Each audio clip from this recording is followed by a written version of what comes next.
Bonjour, bienvenue sur le salon Bonjour. CE.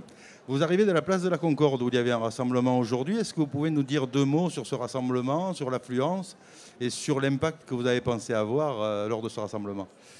C'était un très beau rassemblement. La place de la Concorde n'avait pas son visage habituel. Elle était très colorée de tous les drapeaux, de toutes les banderoles, de toutes les organisations syndicales, puisque c'était un rassemblement unitaire. Le pont de la Concorde était également occupé. Il y avait juste un double rideau de CRS qui protégeait évidemment l'Assemblée nationale.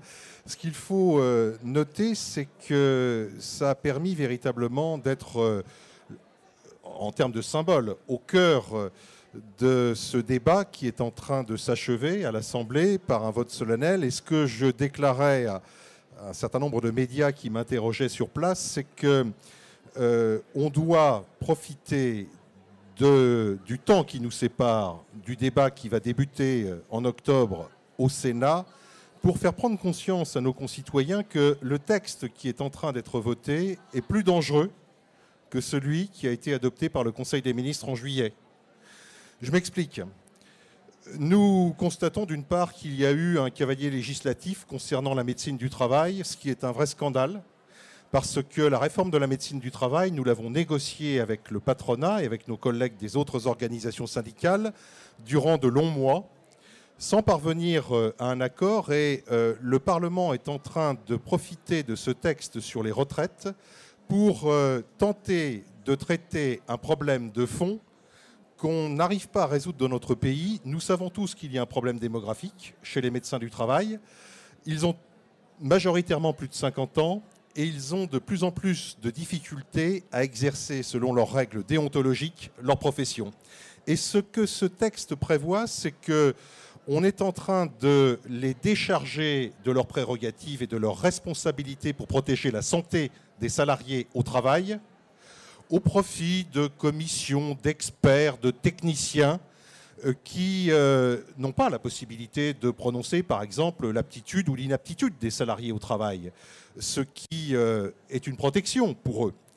Et puis, je dis qu'il est encore plus dangereux parce que nous savions que cette réforme qui a pour origine de répondre aux déficits abyssaux renforcés par la crise n'est pas équilibrée financièrement à horizon 2018. Mais qui plus est, cet équilibre hypothétique repose sur l'ensemble des régimes. Or, aujourd'hui, on n'a pas la possibilité de piocher dans les régimes complémentaires ARCO et AGIRC pour équilibrer le régime général de la CNAV, ou pour équilibrer le régime des fonctions publiques, ou pour équilibrer les régimes spéciaux. Tel que ce texte se présente, on a l'impression qu'on a une espèce de fongibilité des régimes où on pourrait faire circuler les milliards d'une caisse à l'autre. En plus, je veux souligner qu'il y a un article 1 bis qui a été introduit jeudi dernier qui prévoit, s'il fallait démontrer que cette réforme n'est véritablement pas la réforme du siècle qui pérennise nos régimes de retraite, cet article 1 bis prévoit un rendez-vous en 2014 avec un rapport qui est censé permettre l'étude de la mise en place d'un régime unique, peut-être par points. Donc ça veut dire qu'en fait, nous avons encore tout à faire pour sauvegarder l'ensemble des régimes de retraite. L'ensemble des organisations syndicales a appelé à un mouvement, une grande manifestation le 23. On sait que la loi sera votée à l'Assemblée nationale cet après-midi. Est-ce qu'il est raisonnable de penser, comme le disait Bernard Thibault, que la victoire est encore possible? Est-ce que vous y croyez ou est-ce que c'est plus symbolique cette action du 23? Est-ce que vous pensez aboutir à un retrait comme on l'a connu pour le CPE par exemple? Je ne m'aventurerai à aucun pronostic, en particulier sur un retrait du texte, mais je viens de vous dire que 100 fois sur le métier, remettez votre ouvrage. Dès que ce passage parlementaire sera achevé, nous savons que nous avons à remettre sur le métier ce chantier des retraites. Et je lance un appel d'ailleurs à l'ensemble des partenaires sociaux pour que nous nous saisissions de ce dossier, parce qu'on ne va pas se laisser polluer par la campagne politique pour 2012 qu'on voit se profiler derrière tout cela. Nous, notre préoccupation, c'est la sauvegarde des retraites, c'est la sauvegarde de la protection sociale dans notre pays. Son financement, c'est la défense de l'ensemble des salariés de ce pays, et ça ne peut pas attendre 2012, 2014 ou 2018 pour constater que nous serions dans une situation encore plus dégradée que celle que nous connaissons.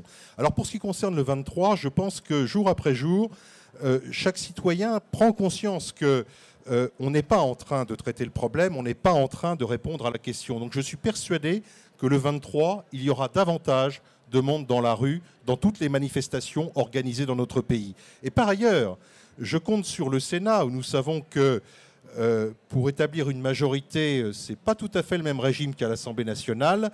J'ai eu des discussions ces derniers jours et ces dernières semaines avec un certain nombre de sénateurs, dont Jean Arthuis, président de la Commission des finances au Sénat, je compte sur eux, bien entendu, pour amender ce texte, le rendre plus lisible, plus porteur d'espoir et en fait répondre à cette question fondamentale de la pérennité de nos régimes de retraite. Écoutez, j'espère que l'appel que vous lancez aura été entendu ici sur cette web TV, sur le salon CE. Je profite de cette occasion pour vous remercier de la fidélité que vous montrez à notre salon et je donne rendez-vous aux visiteurs qui sont déjà là au débat qui va démarrer à 15h30 avec Bernard Van Crenest sur l'emploi et le financement des retraites. Merci Bernard. Merci Jacques.